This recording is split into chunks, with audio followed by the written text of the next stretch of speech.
bài tôi vừa mới làm xong, xin được tặng các thầy và các em trong cái ngày gặp mặt hôm nay.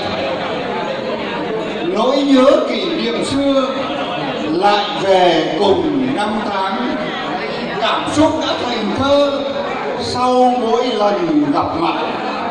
Nụ cười và nước mắt song hành với thời gian, chở ta về trường cũ cuối mùa thu quyến rũ. Trước mắt mà đã qua, bạn bè vừa đến ra, sao nói lời tạm biệt. Hẹn năm sau nữa lại trở về gặp nhau, bên thầy bên bạn cũ.